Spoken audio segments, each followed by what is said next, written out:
Speaking of rallies, now we move ourselves towards Kamala Harris rallies, right? So there was a rally in Texas with Beyonce, and there was a rally in Michigan with Michelle Obama. And Michelle Obama has let everybody know that she's mad.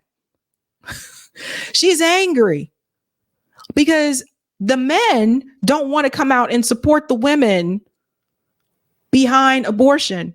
The men don't want to come out and support Kamala Harris. So Michelle Obama is angry.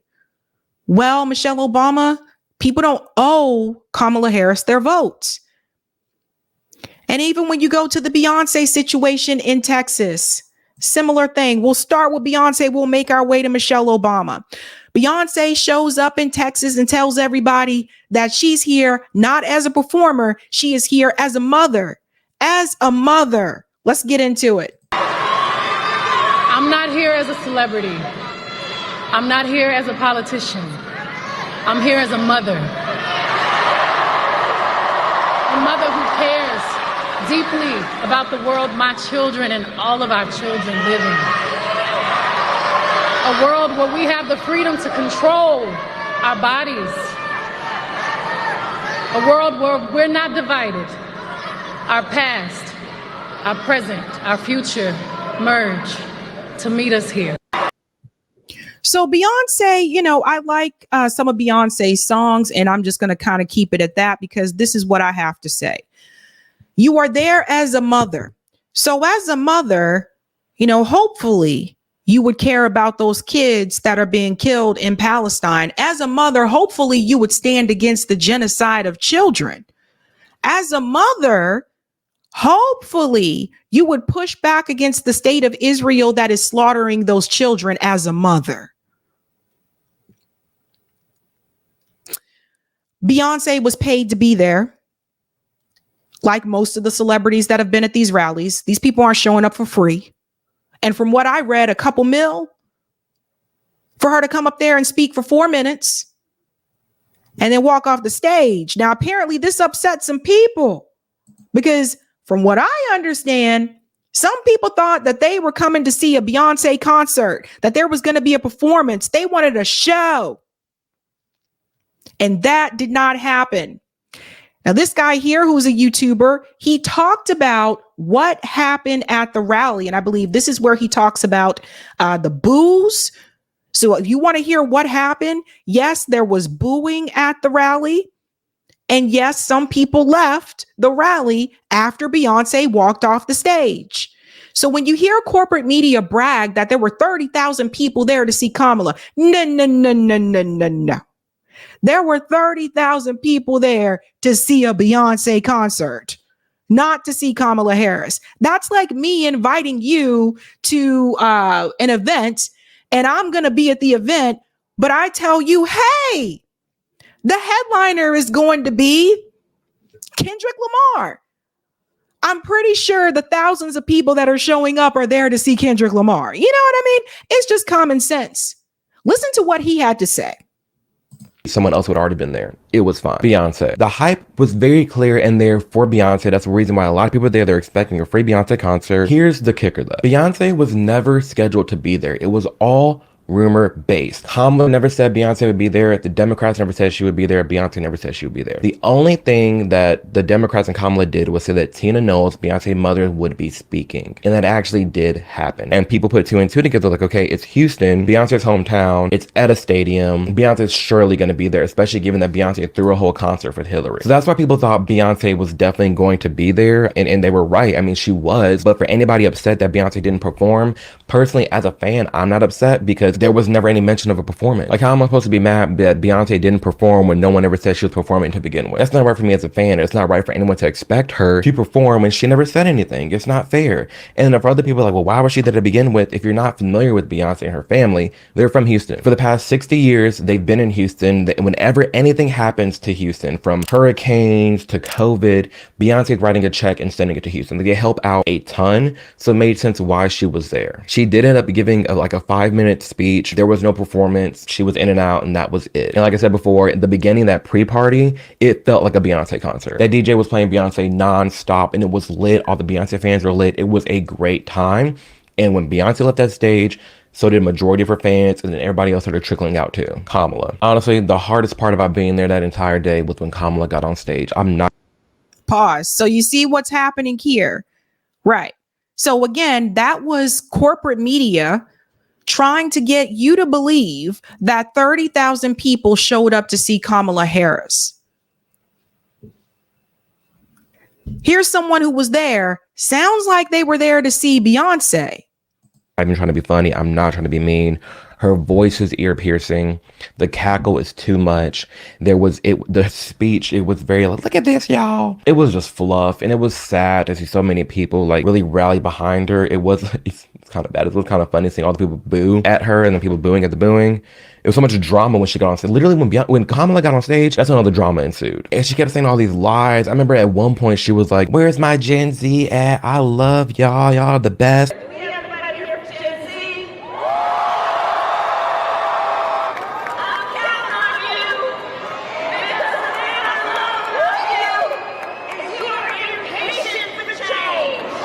And I'm sitting here like, you just said they were all stupid. What else do we know about this population, 18 through 24?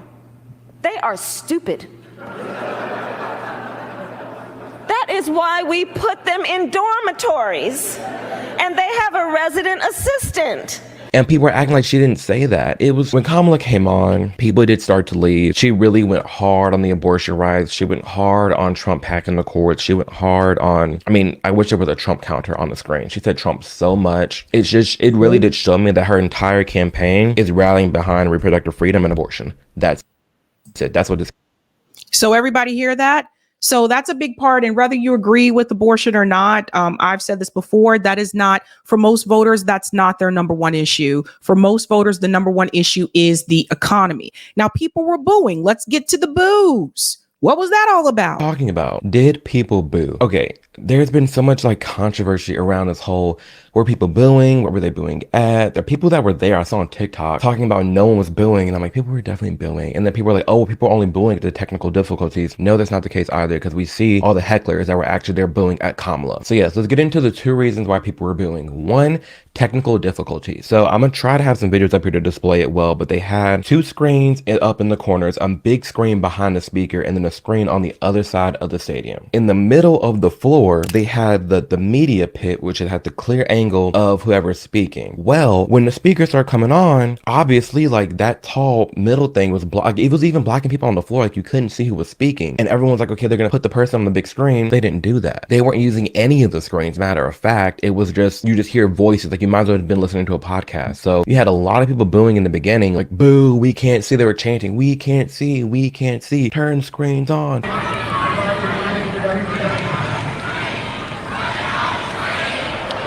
So that sucks, right? That there were screens there. And I guess people, typically when you go to that type of event, if you're further away from the stage, whatever is happening on the stage, you would be able to see on the big screens. I've been to a lot of concerts in my day, and I'm usually not up front. So I am familiar with the screen. So it's kind of weird that people were there and they were not displaying what was happening on the stage on the screens. Yikes.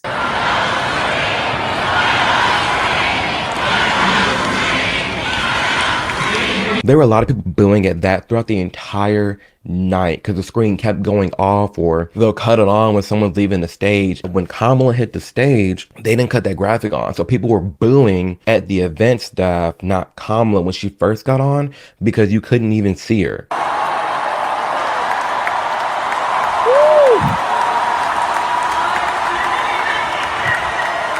People were booing because they were mad. So you had that. And that was, like I said before, that was going on all night. So people were booing at just the staff and the general technical difficulties.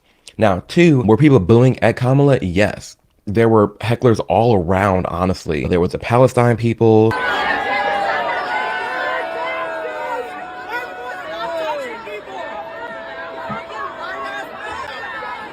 There are people just like booing at her in general that just didn't like her, that were there.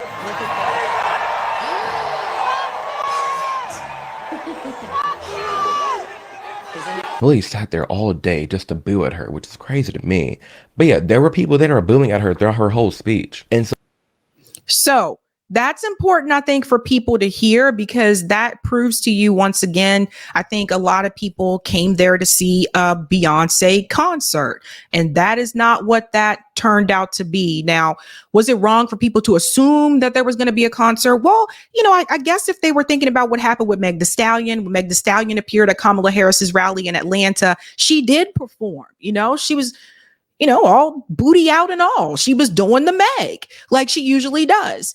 So maybe they assumed that. And then also, if I remember correctly, didn't Beyonce perform a concert when Hillary Clinton was running for president in 2016? And if that's the case, I think so. And if that's the case, that's probably why people assumed that that was going to happen. So that's one of the rallies that happened over the weekend. But then there was also the rally in Michigan with Michelle Obama. And I got some things to say about Michelle. Shelly Shell, we got to talk. We have some things to say, because Michelle Obama came out hot like somebody owed her something. Michelle Obama came out hot like somebody stole something from her and she wanted it back. And the reality is, Michelle Obama isn't running for president. There were a number of times when people were asking you to run and you said you did not want to. But nobody owes their vote to Kamala Harris. And nobody is like, when I told you guys the energy with this campaign was going to die down once we got into October and got closer to the election, I'm proven right. And I stand by, because I saw what a flop of Kamala has been before in 2020. I saw this before. I saw her speak in New Hampshire. I saw all the excitement around her in 2020 when she announced she was running then. And I watched all that excitement go right out the window. I saw all these things. I knew that Kamala Harris would find a way to mess this up for herself. She had one job. She needed to distance herself from Joe Biden. Kamala Harris didn't do that. Basically, what she showed everybody is that she's going to be just like Joe Biden. She couldn't even distance herself from Joe Biden when it came to Gaza. But Michelle Obama is here and wants you to believe that because Roe v. Wade was overturned, you are supposed to get behind Kamala Harris because of that issue, not thinking about the fact that not every woman, and damn sure not every man, agrees with Roe v. Wade being at the federal level. Let's get into it, fam. That there are a lot of angry, disillusioned people out there, upset with the slow pace of change. And I get it. It is reasonable to be frustrated. We all know we have a lot more work to do in this country.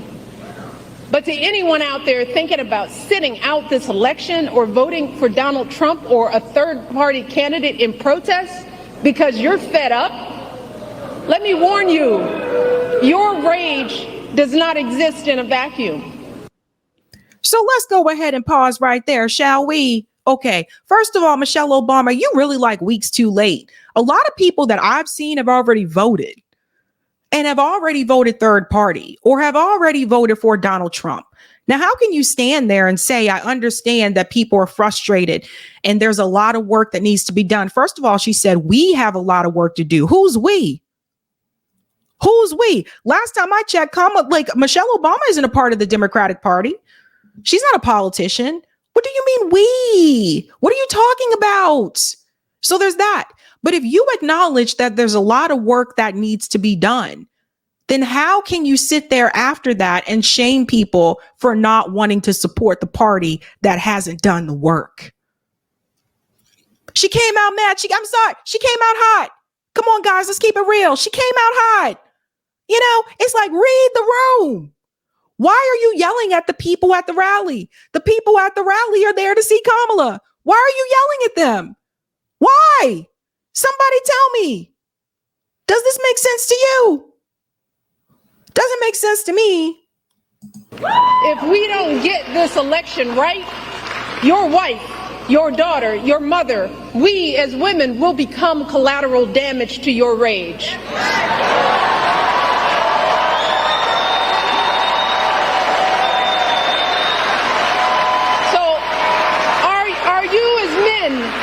Prepared to look into the eyes of the women and children you love and tell them that you supported this assault on our safety? And to the women listening, we have every right to demand that the men in our lives do better by us. Okay, well then maybe you should start with Obama, Michelle.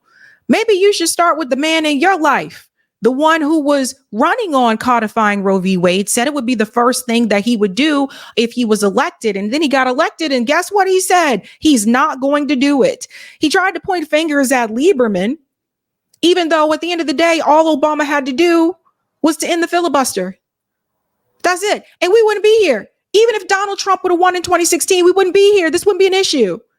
So how can you stand up there and lecture men, other men, and lecture the women in the audience and tell them to lecture their men? Have you lectured yours, Michelle? Have you sat down and had these deep conversations with Barack? I know he's probably a pain in the ass and has a giant ass ego, but I just kind of feel like that's who you should be having that conversation with, instead of coming out onto the stage and shaming everybody else and shaming the voters. And I've said this before, this gives me 2016 Hillary Clinton vibes. I am really tired of politicians shaming voters, or friends of politicians shaming voters for not supporting their candidate. That didn't work out well for Hillary Clinton in 2016. And it doesn't seem to be working out well for Kamala either. You want to know the real reason why Michelle is mad? The real reason why Michelle is mad is because Kamala doesn't have the support that they wanted her to have. It's not just because of Roe v. Wade. It's because when you look at the internal polls, it is showing you that Kamala Harris don't have it. And they're not going to admit this to you. They're not going to come onto corporate media and say, yeah, it's looking really bad for us. They're not going to tell you that. Their job is to convince you it's looking good. If they tell you it's bad, we have no chance, you don't feel pressured to go out and vote. If they tell you it's already over, then you're like, well, hell, I might as well just sit my ass at home. But shaming the voters, you should have learned this from 2016, is not a good idea. We have to use our voices to make these choices clear to the men that we love. Our lives are worth more than their anger and disappointment. And we are more than just baby-making vessels.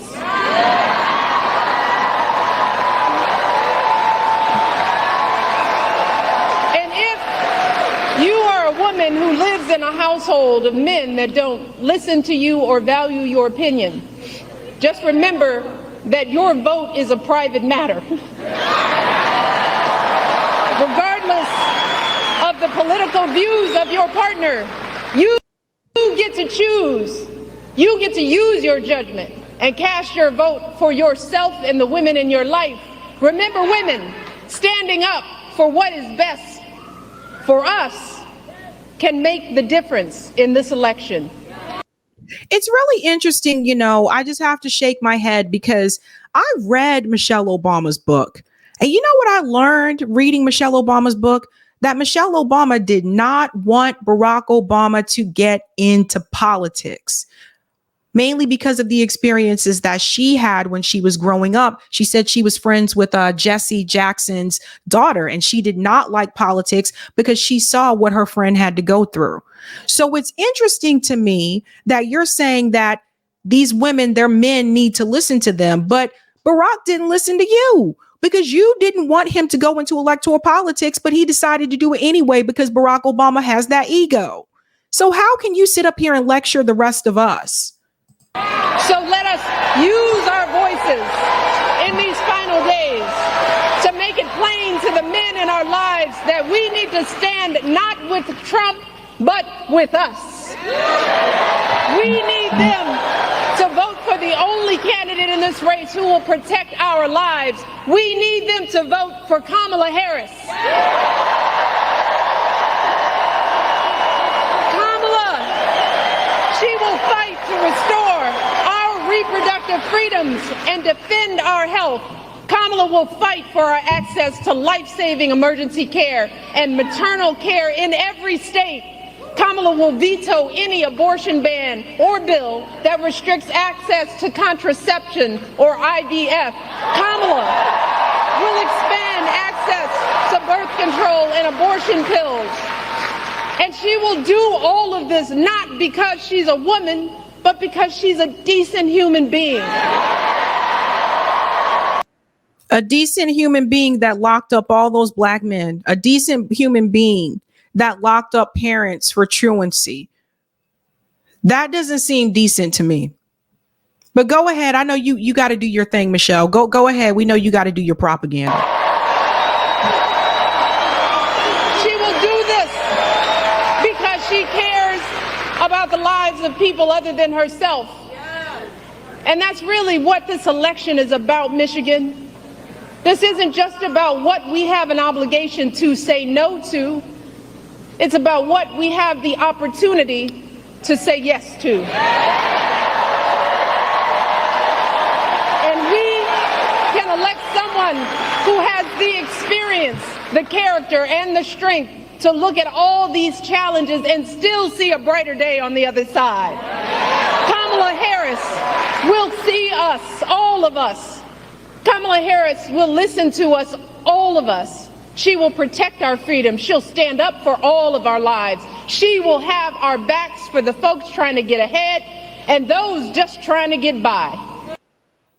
You know, she's making a lot of assumptions there about Kamala Harris. And I remember hearing the same type of rhetoric when Barack Obama was running for president. I'm almost done with my article. That should be done, hopefully, before Election Day.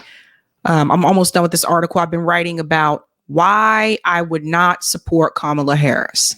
And part of it has to do with the Barack Obama vibes.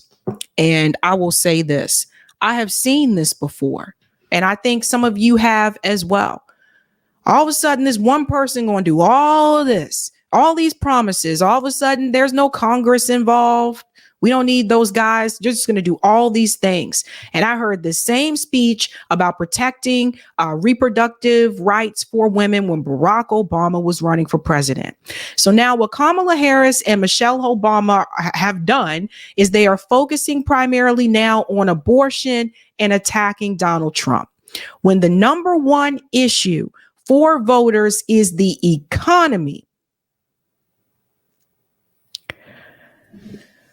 Listen, fam, I don't know why Kamala's campaign decided that this is a good strategy. The polling is showing obviously that it's not. You are speaking to a select group of people by focusing only on this issue now. You started out talking about your plan, your economic plan. Somehow it went from that to let's just talk about Roe v. Wade. I don't know who came up with this. Like, this is just a disaster. Too late to change it now. I mean, the election is on Tuesday. So it's all over the place. This campaign is all over the place. This is stupid. It's not the number one issue. And this is not to say it should not be discussed. It should be discussed. But I feel like now it seems like she's only trying to focus on, let me get the suburban women and get them on this issue of Roe v. Wade. She's not winning the Muslim vote. So let's just push them aside. We're not going to try to call for a ceasefire. We're not going to agree to an arms embargo to Israel. Israel matters more than Muslim Americans in this country. To Kamala Harris. So we are going to stick with Israel, and we're going to just say goodbye to the Muslim voters, and we're going to try to go talk to white women in suburbia, and we're going to get them totally on the abortion issue. And people ask, why do you keep saying white women, Sabby? Because I'm going to keep it real with you. The reality is, in the black community, particularly the black church isn't so keen on this. It's just a reality. So she's trying to get, that's what she's trying to court. And she's trying to get white suburban women to make up for the loss of the Muslim voters, the Latino vote that she's lacking, and the black vote where she's lacking behind her predecessors. She is counting on white women to come out and help her win this thing. Simply off of abortion, that's it. Forget about economics, she says. And in doing so, she will usher in a new generation of American leadership and send the ugliness of Donald Trump and his politics back where it belongs, the past.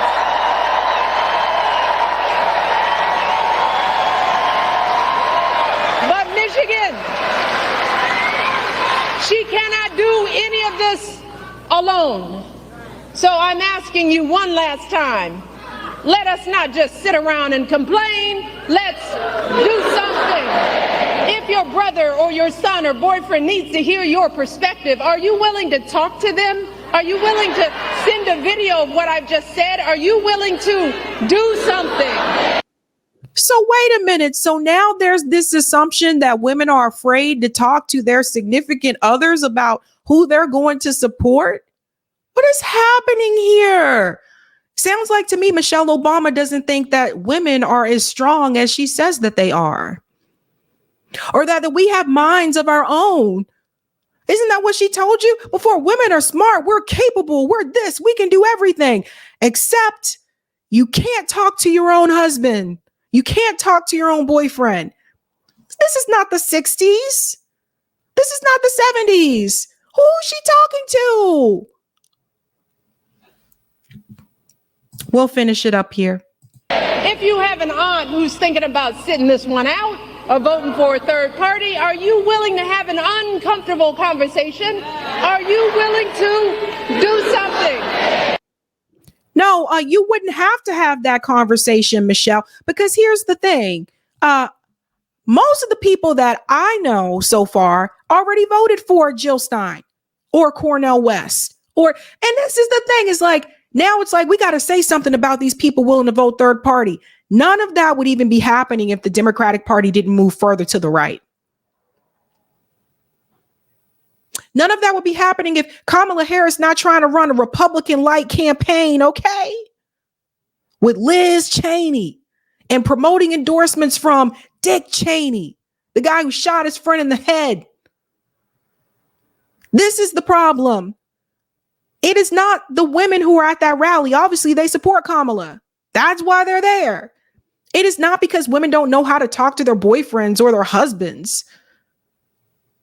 It is because Kamala Harris is running a whack-ass campaign. And I don't know if anybody else is going to put it to you as straightforward as me, but that's just how it is.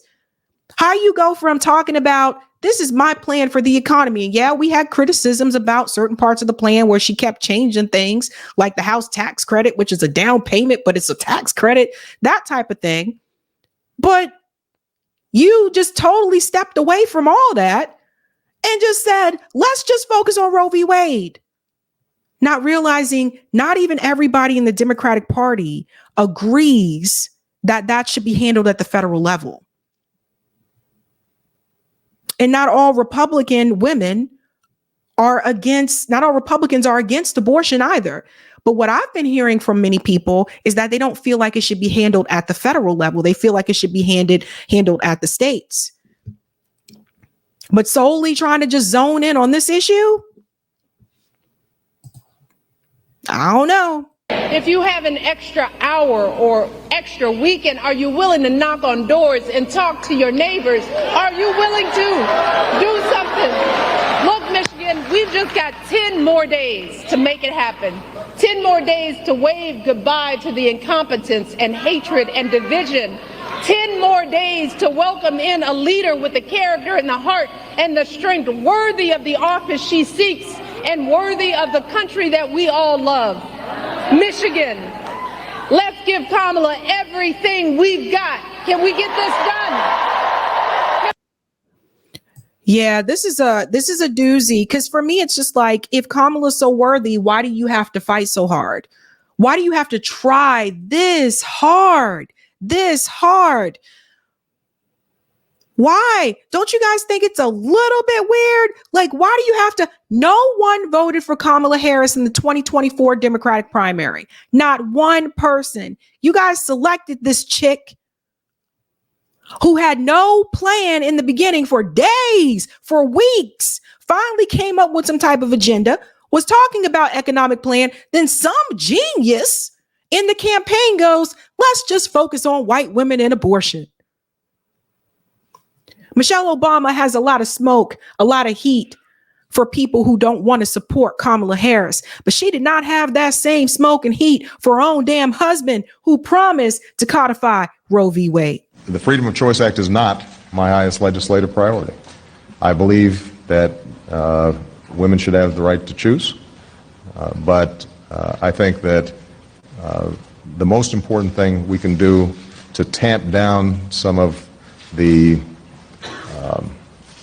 anger surrounding this issue is to focus on those areas that we can agree on, and that's where I'm going to focus. Jeff. So, Michelle, did you have that conversation with your husband? Did you have that conversation with Barack, Michelle? That was right after he was elected. Boom, just like that. I changed my mind. We're not going to try to codify Roe v. Wade. Interesting how that happens.